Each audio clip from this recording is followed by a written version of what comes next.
É um estúdio de gravação. Isto é real. Você está a brincar. É a coisa real, a sério. É mesmo a realidade, sim. E ficamos lá um bom bocado, porque o tempo não estava a nosso favor. A Noviça Rebelde não era apenas um filme. Foi um fenômeno mundial. Das colinas da Áustria ao coração de milhões, tornou-se um dos musicais mais acarinhados de sempre. As canções, as crianças, as montanhas. Tudo parecia perfeito, ou pelo menos era o que parecia. Mas, analisando mais de perto, nem tudo correu como planeado. Alguns momentos nos bastidores foram um verdadeiro caos. Alterações no elenco, gafes inesperadas e sim cenas de erros de gravação que de alguma forma entraram na versão final. Junte-se a nós enquanto analisamos de perto o que tornou o filme tão especial, bem como alguns segredos dos bastidores e grandes erros de gravação que passaram despercebidos. Um sucesso mundial. Ninguém previu isto. A Noviça Rebelde não foi apenas um filme. Tornou-se um acontecimento global. Lançado em 1965, este drama musical norte-americano foi realizado por Robert Wise e escrito por Ernest Lehman. Os protagonistas Julie Andrews e Christopher Plummer, com fortes participações de Richard Haydn, Peggy Wood, Charmian Carr e Eleanor Parker. A história é baseada no livro de memórias de Maria von Trapp de 1949, intitulado The Story of the Trapp Family Singers, a história dos cantores da família Trapp. O filme conta a história de Maria, uma jovem governanta que cuida de 7 crianças, apaixona-se pelo pai delas e ajuda a família a fugir da Áustria durante a ascensão da Alemanha nazi. A trama passa-se em Salzburgo, na Áustria, mas algumas cenas foram filmadas em Los Angeles. Inicialmente, nem todos gostaram. Alguns críticos não ficaram impressionados, mas o público contou uma história diferente. Tornou-se o filme com maior receita de bilheteira em apenas 4 semanas. No final de 1966, já tinha ultrapassado E Tudo o Vento Levou, e tornado-se o filme com maior receita de bilheteira de todos os tempos. Na verdade, manteve-se nessa posição durante 5 anos. Os números foram enormes. Bateu recordes em 29 países e esteve em exibição nos cinemas durante 4 anos e meio. Teve 2 grandes relançamentos e vendeu mais de 283 milhões de bilhetes em todo o mundo. Isto gerou 286 milhões de dólares na época. Um número que ainda hoje impressiona as pessoas. Mas o que realmente fez com que durasse tanto tempo não foi apenas a bela música ou os cenários deslumbrantes. Era o coração. As pessoas ligavam-se com ele. No entanto, por detrás de toda a beleza, existiam muitos segredos. Desde surpresas na escolha do elenco a problemas nos bastidores, a história vai muito além do que viu no ecrã. Comecemos por um papel que parecia destinado a uma estrela, mas que quase foi para outra. Quando se tratou de escolher a atriz para interpretar Maria, houve apenas um nome que se destacou para o argumentista Ernest Lehman. Na minha opinião, só há uma pessoa para interpretar este papel, e essa pessoa é Julie Andrews, disse. Na altura, Julie Andrews não era um nome de grande destaque. Ela tinha filmado apenas 2 filmes e nenhum deles tinha sido lançado ainda. Na verdade, Jack Warner, um dos principais executivos da Warner Brothers, não a escolheu para o filme My Fair Lady. Achava que ela não era fotogênica o suficiente para o cinema. Mas depois, o realizador Robert Wise viu as primeiras cenas de Mary Poppins e não perdeu tempo. Ele disse: "Vamos contratar esta para parê antes que alguém veja o filme e a contrate." Esta decisão mudou tudo. Ainda assim, Julie não era o único nome em consideração. A lista estava repleta de estrelas.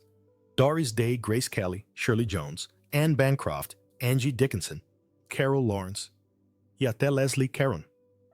Mas no final, Julie conquistou o papel que se tornou um dos mais icônicos da sua carreira. Mesmo assim, ela não ficou rica com isso.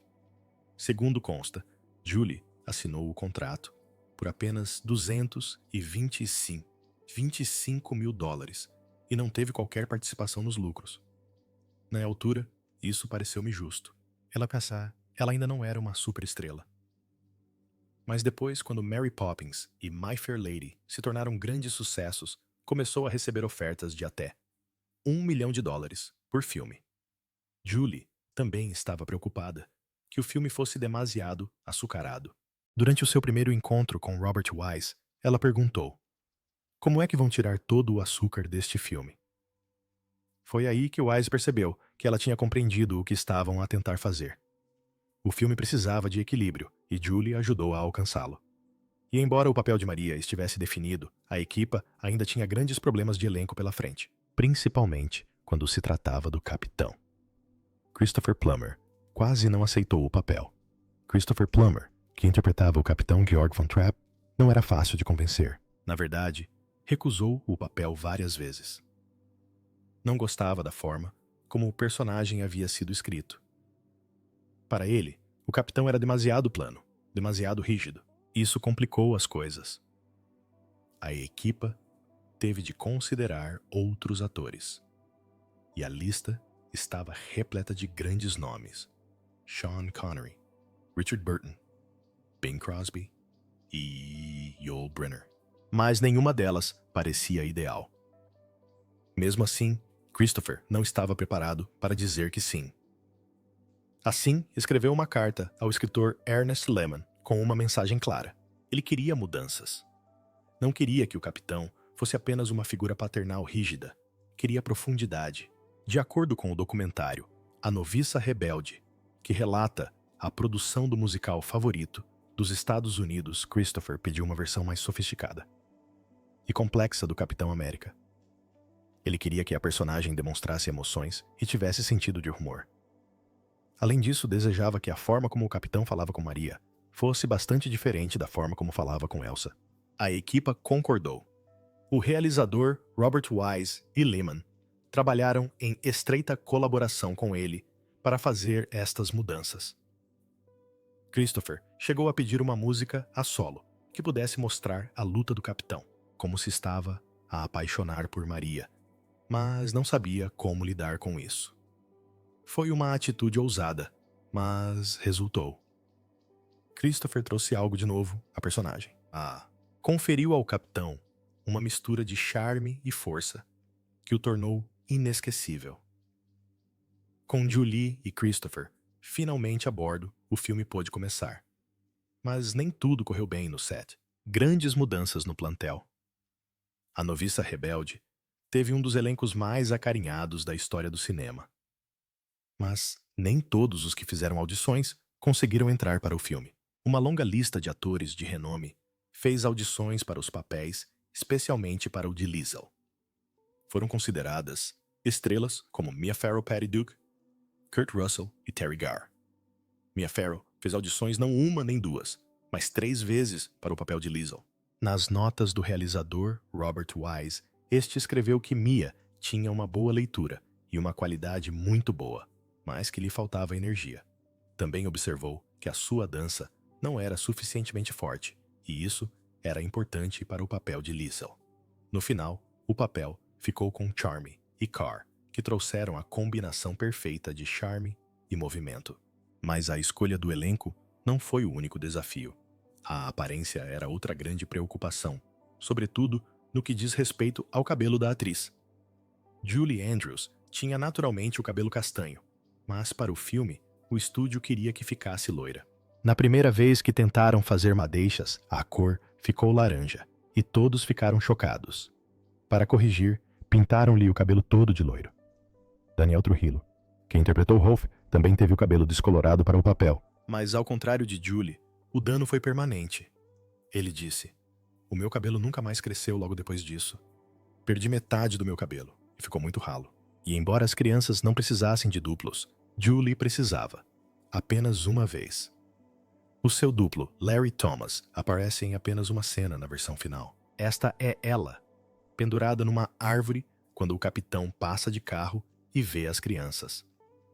Larry já tinha trabalhado com Julie em Mary Poppins, onde ela até fez algumas das cenas de voo.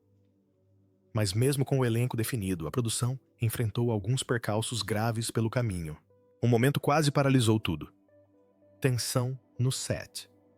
Christopher Plummer deu uma poderosa interpretação como Capitão Von Trapp.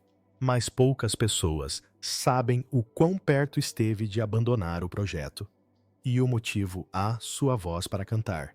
Plummer descobriu que a sua voz seria misturada com a de um cantor profissional no filme final. Isso chateou-o profundamente. Teve aulas de canto e esforçou-se muito para melhorar na esperança de que a sua própria voz fosse suficiente. Mas no final, o canto que ouvimos é uma mistura da sua voz com a de outro cantor. O escritor Ernest Lehman partilhou posteriormente o que Plummer sentiu a esse respeito. Ele disse: saber que a sua voz seria dobrada destruiu a sua capacidade de interpretar o papel. Plummer chegou a dizer que se sentiu emasculado.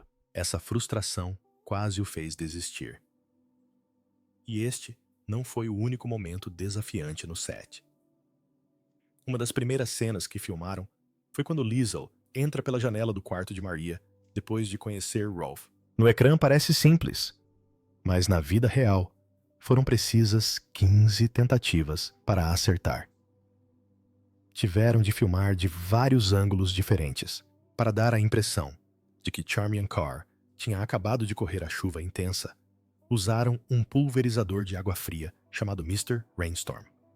Encharcava-a entre as tomadas, garantindo que ela parecia sempre molhada. Enquanto isto acontecia, o restante elenco infantil só começou a filmar no segundo dia. A primeira cena deles foi quando todos saltaram para a cama da Maria e cantaram My Favorite Things. Mas o tempo não melhorou depois disso. Na verdade, piorou quando a chuva interrompeu a música. Pode parecer ensolarado e perfeito no ecrã, mas durante as filmagens em Salzburgo e na Baviera, choveu quase sem parar. Era tão forte que o elenco e a equipa tinham muitas vezes de esperar dentro de tendas ou celeiros até a chuva parar. As canções Do Re Mi e The Sound of Music foram filmadas no meio destes aguaceiros. As estradas ficaram tão lamacentas e alagadas que nem conseguiam subir as montanhas. A equipa, o equipamento de câmara e até o elenco tiveram de ser transportados em carroças puxadas por bois, porque o Jeep não aguentava o percurso. O realizador Robert Wise recordou um momento especial com Julie Andrews durante este período. Disse que uma das suas memórias favoritas de Julie era vê-la enrolada num casaco de pele a subir a colina numa carroça puxada por bois para se manter quente. Falando sobre a difícil cena inicial, Robert Wise explicou quanto tempo tiveram de esperar. Ficávamos sentados, lá em cima, debaixo das lonas, à esperas. Não quer descer a colina, porque é um trabalho enorme, levar tudo para baixo e depois subir de novo. Mas o clima não foi o único desafio durante a rodagem daquela famosa cena na montanha. Havia também a questão de conseguir a tomada perfeita. Grandes problemas ainda maiores. A cena em que Maria gira numa montanha a cantar A Noviça Rebelde é uma das mais icônicas da história do cinema, mas filmá-la não foi nada fácil. Para conseguir aquele plano, um operador de câmera foi amarrado a um helicóptero e levado diretamente em direção a Julie Andrews, no meio de um campo. Como o helicóptero era muito barulhento, o coreógrafo Mark Brough teve de se esconder num arbusto com um megafone para gritar instruções a Julie sobre quando começar a cantar e a correr. Mais tarde, Julie partilhou como foi a experiência. No programa The Tonight Show, ela disse: cada vez que o helicóptero terminava, dava-me a volta, mas a corrente de ar descendente dos motores a jato atirava-me para a relva. Tiveram de o fazer 6 ou 7 vezes. Eu cuspia terra-feno e coisas do gênero. E ia dizendo, não dava para dar uma volta maior. Mas a natureza não era o único obstáculo. Havia pessoas também. O campo que utilizaram pertencia a um agricultor local. Quando a equipa visitou o local pela primeira vez, adorou a altura da erva e do feno. Então pediram ao agricultor para não cortar a relva. Mas quando as filmagens começaram, ele já tinha ceifado tudo. E não foi só isso, tiveram também de cavar uma vala para criar o pequeno riacho onde Maria brinca a atirar pedras para a água. O lavrador não estava nada contente com isso. Quanto mais tempo, a equipa ficava mais irritado, ele ficava principalmente porque toda aquela atividade estava a perturbar as suas vacas. Até as árvores em que Maria dança foram trazidas pela equipa de produção. Aquele momento mágico, completamente artificial. E por fim, numa cena comovente que passa num ápice, surge no filme a verdadeira Maria von Trapp. Durante a representação de I Have Confidence, quando Julie Andrews sai da abadia, vê-se Maria a caminhar ao fundo com a filha e a neta. O realizador Robert Wise lembra-se bem da cena. Ele disse: conseguimos um figurino para ela e tudo o resto. Mas como em todos os filmes, tivemos de fazer vários takes. E demorou, penso eu, 3 horas. Ela não sabia que era necessário repetir a cena várias vezes. Anos mais tarde, Julie e Maria reencontraram-se. No programa The Julie Andrews Hour, em 1973, cantaram juntas Edelweiss. Maria chegou a ensinar Julie a cantar Yodelei, mas há muitas outras histórias de bastidores que provavelmente não conhecia. Um beijo que pareceu durar uma eternidade. O romance entre Maria e o capitão deu alma à música. Mas filmar o famoso beijo deles foi tudo menos romântico. Na verdade, foram necessários mais de 12 takes para finalizar a cena.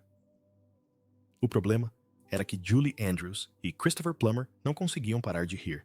Para criar o suave luar ao fundo, a equipa utilizou enormes refletores de arco. Mas estas luzes produziam um som estranho, como um gemido ou um estalido. Cada vez que as luzes faziam este barulho, os atores desatavam a rir. Julie admitiu, durante as filmagens de A Noviça Rebelde, o filme favorito da América. Bem, o Chris e eu começávamos a rir. Não conseguíamos evitar. Ela continuou. Voltávamos à cena outra vez, e aquelas luzes começavam a gemer para nós outra vez. As nossas risadas pioraram ainda mais. Na verdade, chegou ao ponto de não conseguirmos terminar a cena. Christopher disse mais tarde, numa entrevista de 2005, que estar tão perto de Julie também o fazia rir. Isto tornou-se um problema tão grande que o realizador Robert Wise teve de filmar a maior parte da cena no escuro só para conseguir algo utilizável. Mas esta não foi a única vez que a equipa teve de contornar problemas. Uma cena tornou-se arriscada quando um ator infantil correu perigo real, caiu na água e passou por um susto no set. A cena em que Maria e as crianças caem do barco para o lago parece divertida no ecrã, mas isso acarretava riscos reais. Tiveram de fazer 4 takes a partir do momento em que o barco vira e todos caem na água. Mas aqui está o problema. Kim Carruth, que interpretou a pequena Gretel, não sabia nadar. Julie Andrews foi instruída para tentar cair de frente na água para poder alcançar Kim rapidamente. Mas durante as filmagens, Julie caiu acidentalmente para trás. Os membros da equipa tiveram de correr para ajudar Kim, que se debatia na água. Mais tarde, durante um programa especial da ABC Julie, disse: ela foi muito corajosa.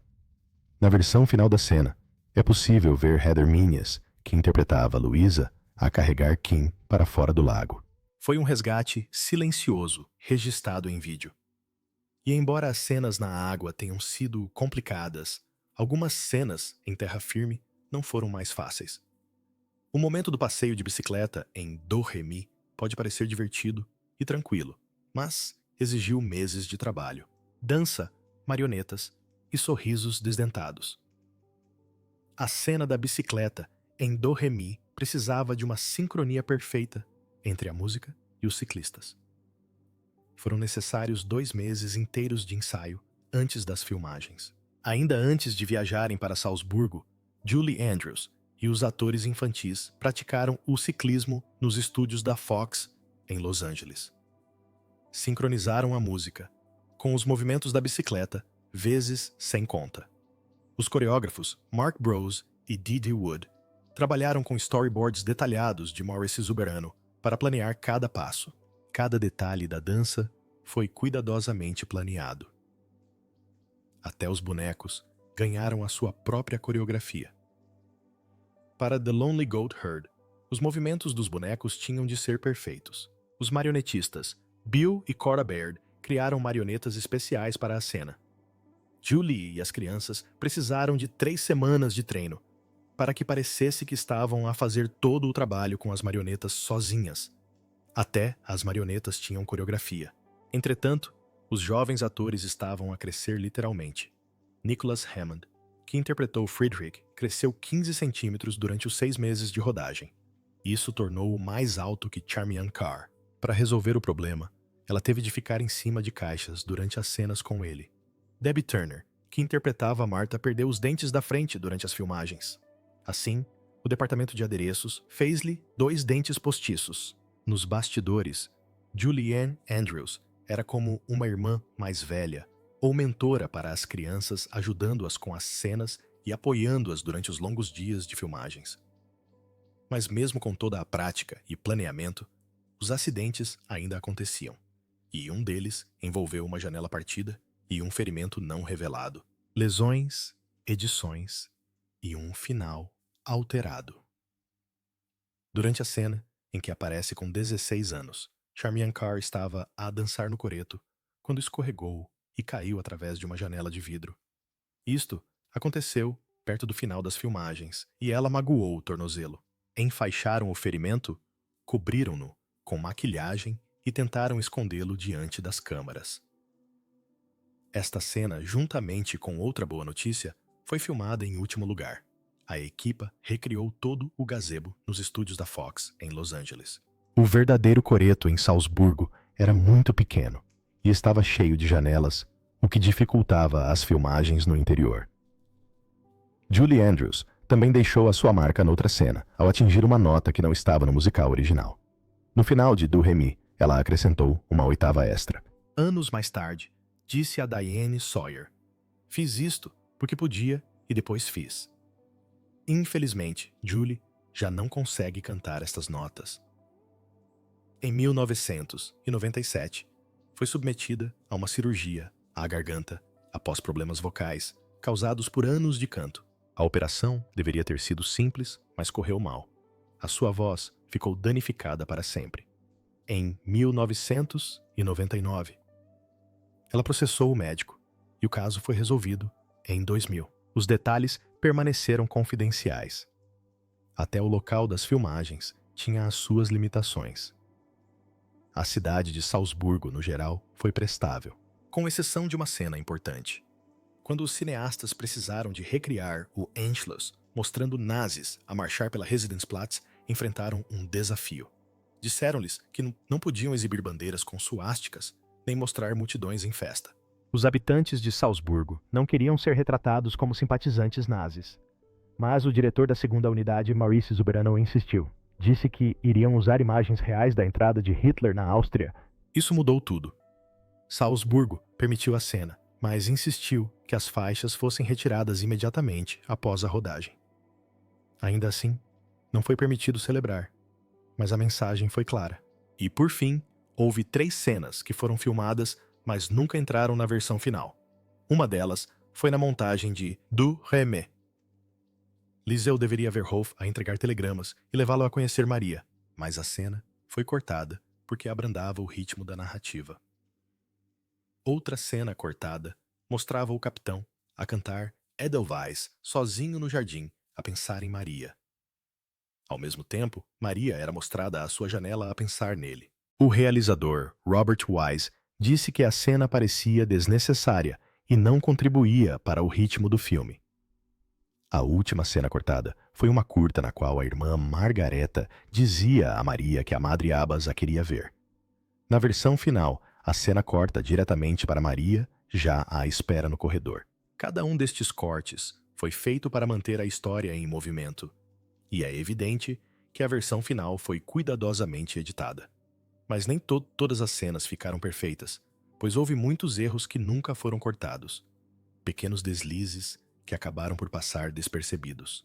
Mesmo num filme tão irrepreensível como A Noviça Rebelde, nem tudo correu como planeado. Algumas coisas passaram despercebidas e acabaram por entrar na versão final.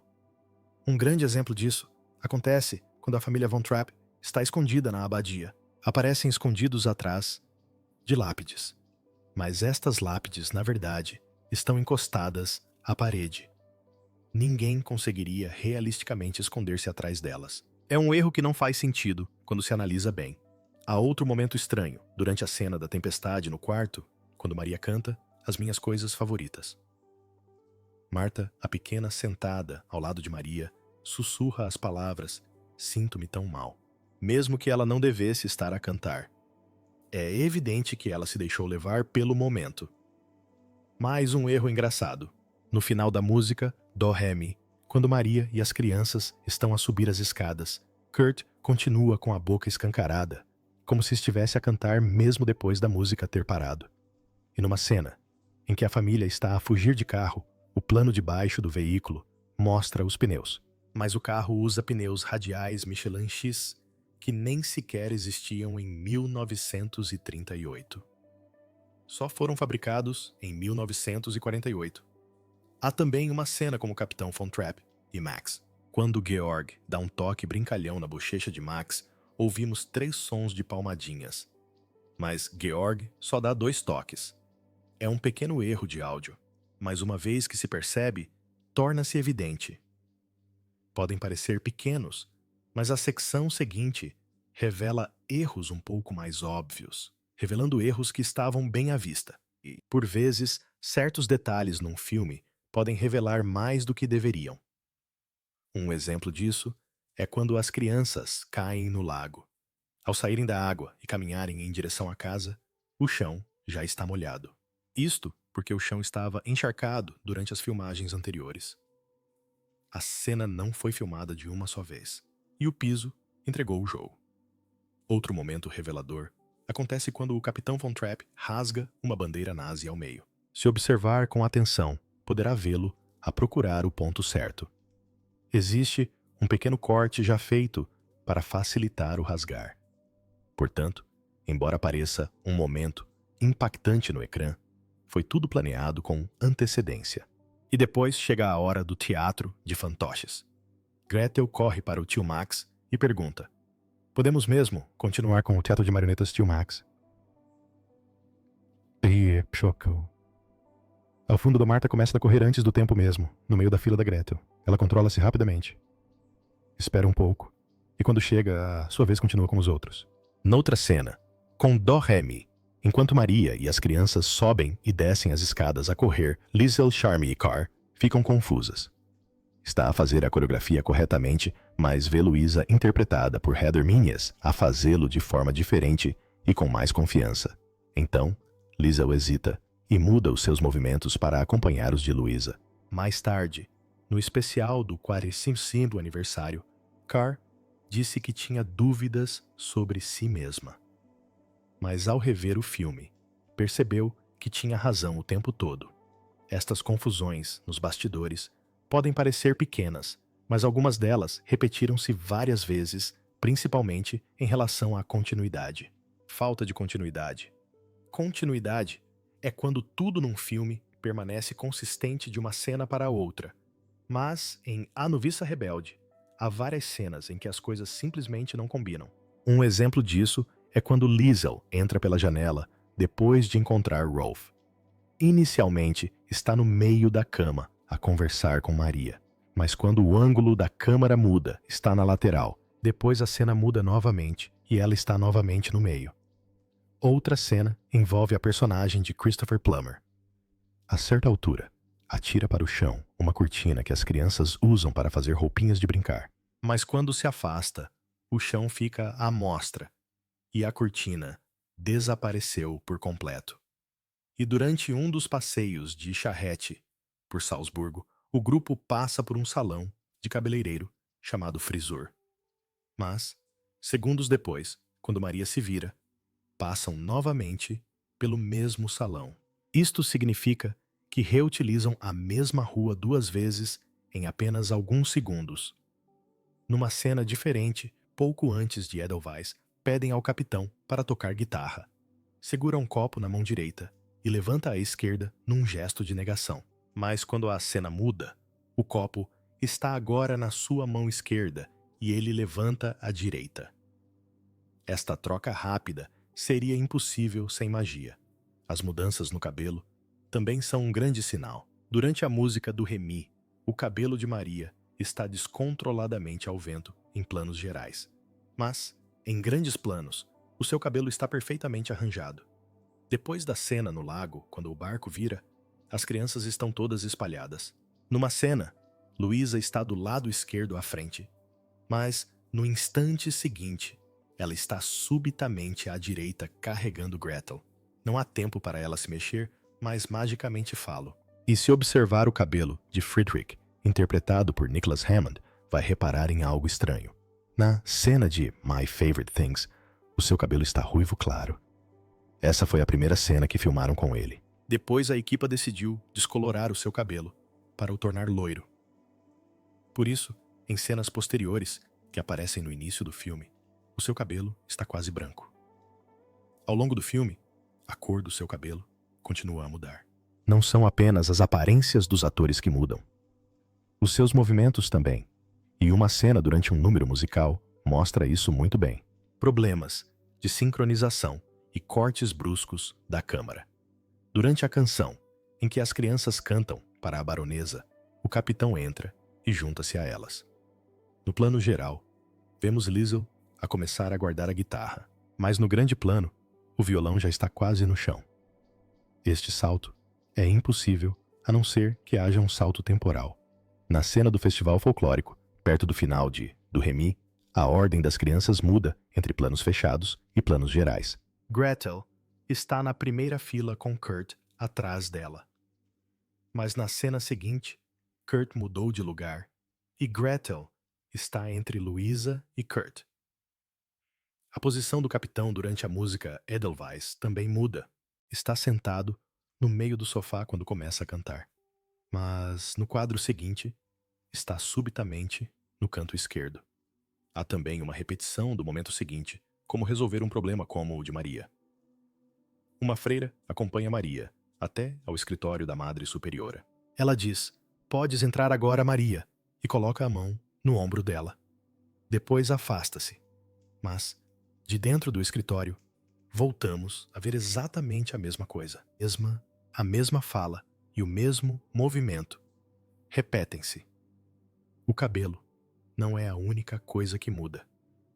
Depois da cena no lago, o penteado molhado de Maria muda várias vezes durante a discussão com o capitão. O estilo não é consistente entre as cenas.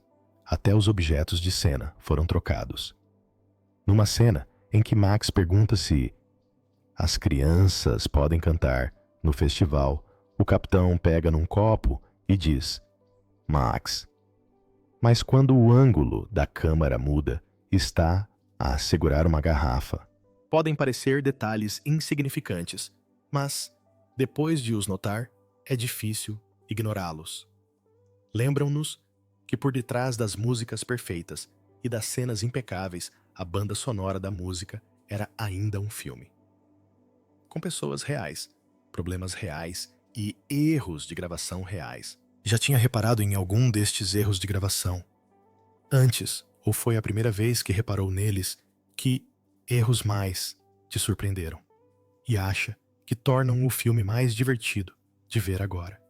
Partilhe a sua opinião nos comentários abaixo. E não se esqueça de gostar, subscrever e ficar atento para mais histórias incríveis da fascinante história de Hollywood. Até a próxima!